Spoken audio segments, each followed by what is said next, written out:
Good morning to all of you. In previous lecture, we have already discussed about the second chapter up to Sadvrata. Now today, we will start after Sadvrata. Now, the next point is Dashvita Papa, 10 sinful acts. One should avoid the 10 sinful acts, that is, pertaining the mind, speech, and body, mentally, orally, and physically. Sinful acts of the body are: first one, himsa, that is cruelty. Second one is isteya, that is stealing. Third one is anyatha kama, that is unlawful sex. Sinful acts of the speech are slandering, abusive or harsh words. Next is false, and last is essential. Sinful acts of the mind are hatredness, jealousy, and misunderstanding. So all these 10 sinful acts should not be done. We should avoid these 10 sinful acts mentally, orally, and physically. Now the next point is regimen of right conduct. One must help the persons, those who are struggling for their livelihood, suffering from disease, afflicted with sorrows according to one's own capacity. They are all to be looked upon with sympathy, console, and help. Next point, consider as versus even insects and ants, a compassionate attitude towards all the living beings is the hallmarks of a civilized man. Pay homage to gods, cows, Brahmins, elders, Vedyas, kings, and guests. Never be indifferent to those approaching with real need or desire anything. Don't disappoint, disrespect, or insult such persons who ever come to us with requests. One must be cooperative and helpful to others, even to those who are non-cooperative and also to their enemies. One must have same mental attitude during prosperous and disastrous state and should not be disturbed through the ups and downs of the life. Be jealous towards the cause and not the result. One must speak at appropriate time with decent words and in brief, true, and a pleasing manner.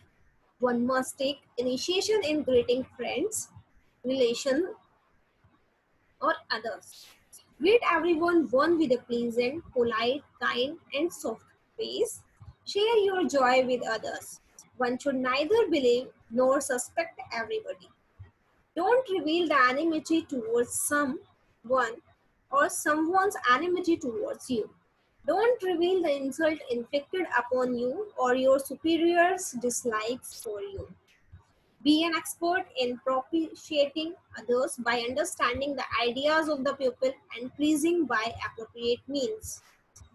One should neither afflict the sense organs, that is, eyes, ears, etc., too much, nor let them remain inert. All the enterprises are to be pursued with any one of the three pursuits of life, that is, dharma, arth, and kama.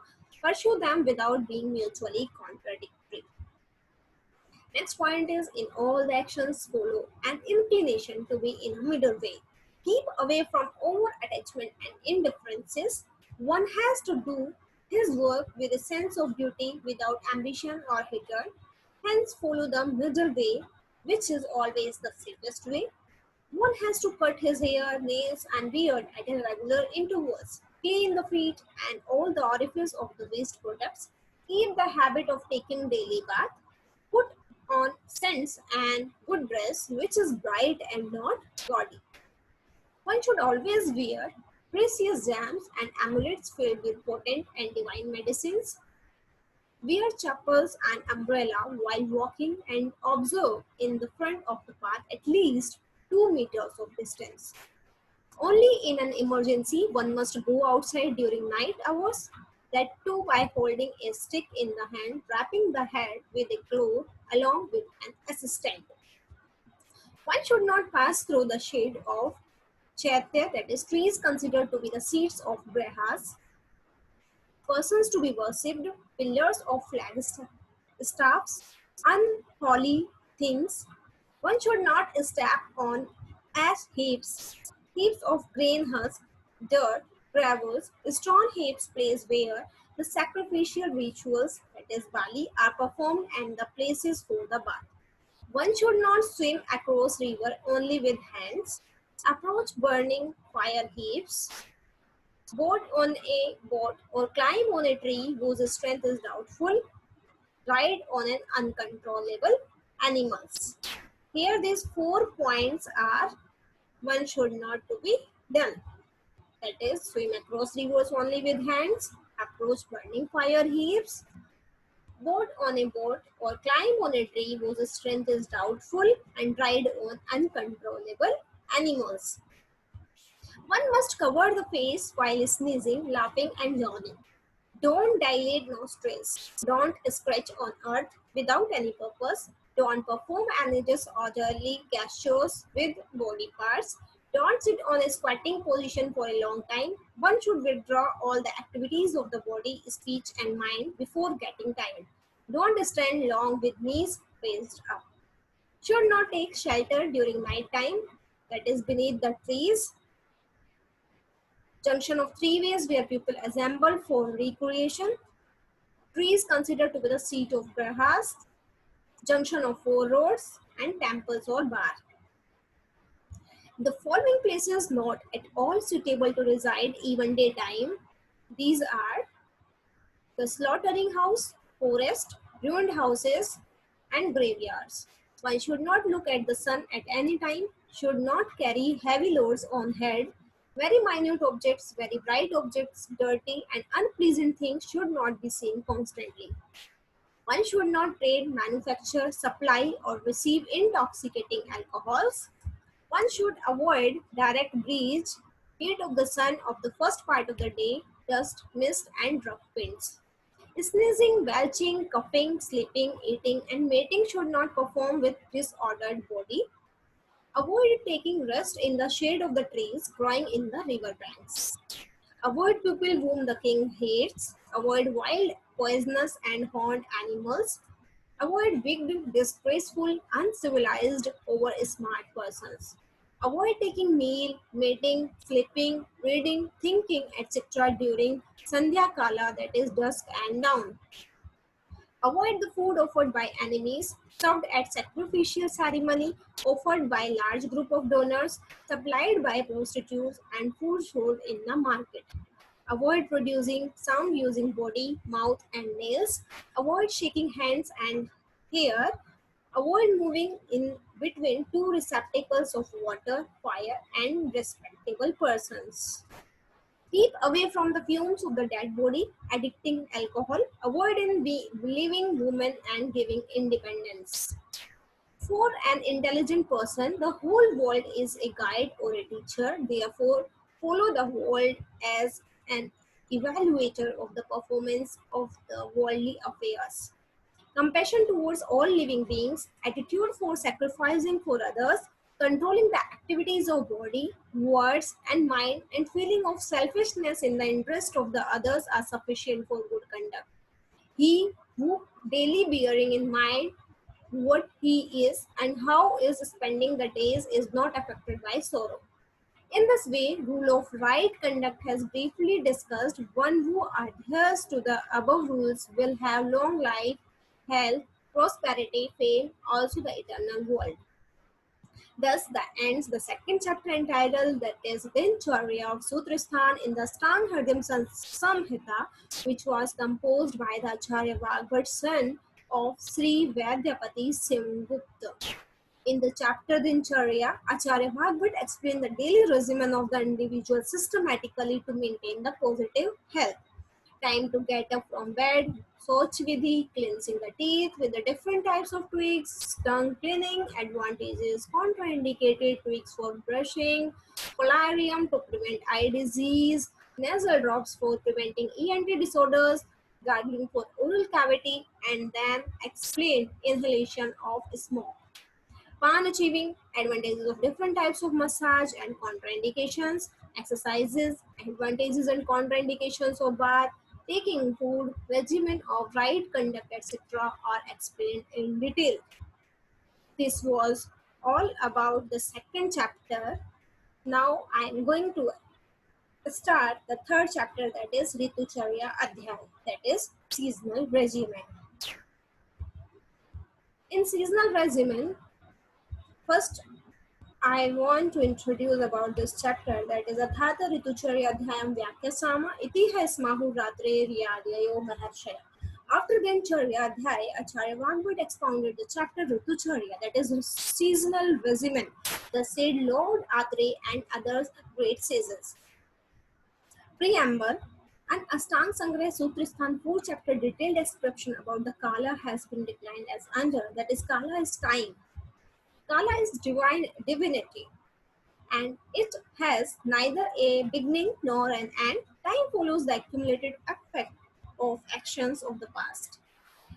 Basing on the time only, the movement of the sun, the moon, and other planets, and also the transformation of five basic elements takes place. It is also the causative factor for the birth and the death of all the creatures. Similarly, the increase and the decrease of the seasons, taste and potency of the substance, strength of the doshas, and the body depends upon the time only. Kala Bhed, that is division of time, that is divided into 12 divisions: Matra, Kastha, Kala, Nadika, Muhurt, Yam, Ahoratra, Paksha, Masa, Ritu, Ayan, Varsha.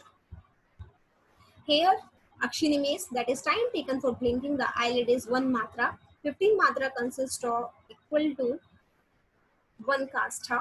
30 Kastha combines and form 1 Kala. And here you can see all the different time duration in comparison with other. Now I am going to explain next point, that is regarding about 6 seasons. The months starting with Magha is combination of two succeeding months constitute the 6 seasons as Shishir, Vasant, Grishma, Varsha, Sarad, Hemant respectively.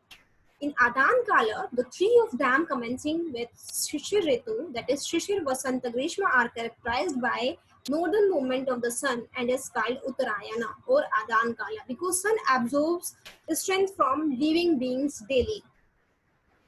In Shishir Ritu, that is Magh and Fagun Mas, that starts from the January 22nd to the March 21st, and that so its Swarup is cool in nature, and the zodiac sign here is Kumbh and Meena. In Vasant Ritu, that is Chaitra and Vaisakh Masa, from March 22nd to May 21st, flowering season is it, and the Rashi or zodiac signs here is Mesha and Vrishaba. In Grishma Ritu, Mas is Jyeshtha and Asadha. Here month is May 22nd to July 21st. Heat is at high or peak level, and the zodiac sign here is Mithun and Karkataka. In next Ritu, that is Varsha Ritu, Shravana Bhadrapada, July 22nd to September 21st, rains are very high, and Singh and Kanya are the zodiac signs. And in Sharad Ritu, Ashvayuja or Kartika, that is from September 22nd to November 21st, moonlight is the common feature, and zodiac sign is Tula and Varshika. In Hemant Ritu, Markshish and Pushya are the mass, and month from November 22nd to the January 21st, main feature is a snowfall, and the zodiac sign is Dhanu and Makara. This was all about the Ritu. Different Ritus, their Maha, months, their features and zodiac signs. Now Adan Kala. What is Adan Kala and what is Visharga Kala? First one. What is Adan Kala? Since the northward movement of the sun naturally increases the heat of the places it approaches, the cooling properties are weakened. During this period, the sun with his severe hot rays and the winds with their sharp velocity and dryness absorb the moisture from the earth. Due to progressive dryness in the atmosphere during the seasons of Shishir, Vasant and Grishma, which enhances the Tikta Kasai and Katu Rasas respectively and results in the human beings become weak. Therefore, Adan Agneya is sweltering by nature. Visarga Kala, that is Ritu Dakshin Ayanam, Varshadayo Visarga Shrucha. The remaining 3 seasons, commencing from the Varsha Ritu, that is Varsha, Sharad, and Hemant, are characterized by the southern movement of the sun, Dakshinayana, is also called Visarga Kala. All the living beings gains strengthening during this period. Visarga is a Somya, moon is dominating in the period, and the power of the sun is becoming weak. Due to clouds, cold breeze, and rain, the power of the sun reduces and moon occupies the driving seat. Due to the power of the moon with its cold rays, unctuousness increases gradually in the nature during the seasons of Varsha, Sharad, and Hemanta, which enhances Amla, Lavan, and Madhura rasas respectively, and results in human beings become strong and potent. And what is the difference between the Adan Kala and with the Visharga Kala? That is, in Adan Kala, decreasing digestive power, sun moving towards the north, Agni Pradhana Kala, debilitating period, Uttarayana, Shishir Vashant and Grishma Ritu, and Tikta Kasai and Katurasra are there, and Ruksharuna is present. But in the Shargakala, increased digestive power, sun moving towards the south direction, Somya Kala it is, and a strengthening period. That is, strengthening period. Dakshinayana, Varsha, Sharad, and Hemant Ritu are most common Ritu of Vaisarga Kala.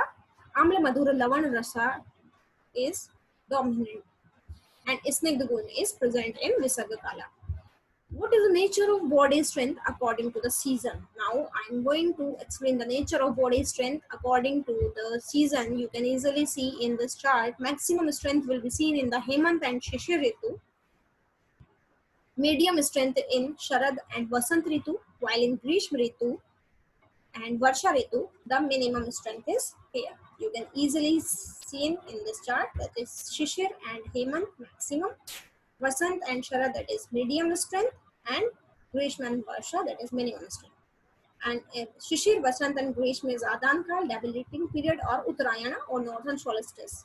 Or Varsha, Sharad and Hemant is Visarga Kala, strengthening period, or Dakshinayan or southern solstice. Now the next point is Hemant Ritu Lakshana and Charya. Features of regimen during the winter, what we have to take, what we have, where we have to go, what we have to do. All these points I am going to explain in Hemant Ritu Lakshana and Charya. That is features of regimen during winter. The first point is in Hemant Ritu, due to the cold breeze, the body temperature is obstructed and enters deep into the body and increases the digestive fire in the strong person and able to digest hard food substances also. If the proper food is not supplied to the body in winter, it might even burn body tissues. Hence, in winter, it is advised to consume more snigd, madhur, aml, and lavan rasa. Sweet, sour, and salt dravyas we have to consume. During winter, as the nights are longer, everybody feels hunger immediately after getting up from the bed. Hence, after attending the nature calls, whoever feel hungry, take the food substances containing madhur, amla, and lavan rasas. In this season, one has to perform abhyanga, that is body massage with vata hara telas, murd tela, head massage, wrestling with a skilled person to half of his strength, and padaghata, food massage regularly. Afterwards, clean the oil applied over the body with the powders or decoctions of the kasai rashas, astringent, that is, and then have bath systematically. Later on, apply pastes of kumkuma, saffron, or darp kasturi musk of on the body, followed by the dhoop with agru.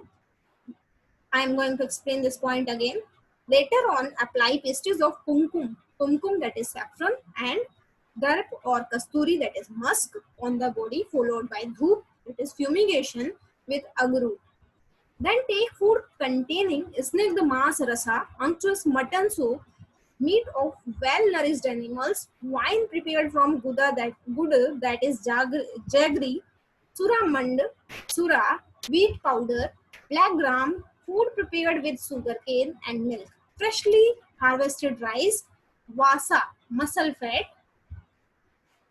and tail, that is gingerly aware. Use only warm water for drinking, bathing, and also for washing. Then lie down by covering with the heat protecting blankets, that is pravara, a thick sheet made of white cotton and wool. Ajina, that is sheet made by furred animal skin. Koshea, that is silk cloth. And praveni, sheet made by jute and other fibers. And kokava, that is shawl. So these are the terms, that is pravara, azina, koshea, and praveni and kochea, we used to cover our body during winter or in Hemant Ritu. Resort proper sedation by exposing to sun rays. It is specially recommended to wear footwear always. Indulge sex with the woman having well-developed thighs, breast, buttocks, delighted with the wine in a playful mood, body warmed with fragrant fumes, and youthfulness, and got relief from cold. Those who are residing in the underground houses or rooms which are equipped with room heaters will not be affected by the troubles caused by the dryness and roughness of the cold. Shishir Ritu, Lakshana, and Charya. This Ritu I will explain in next lecture. So for today, thank you and have a nice day.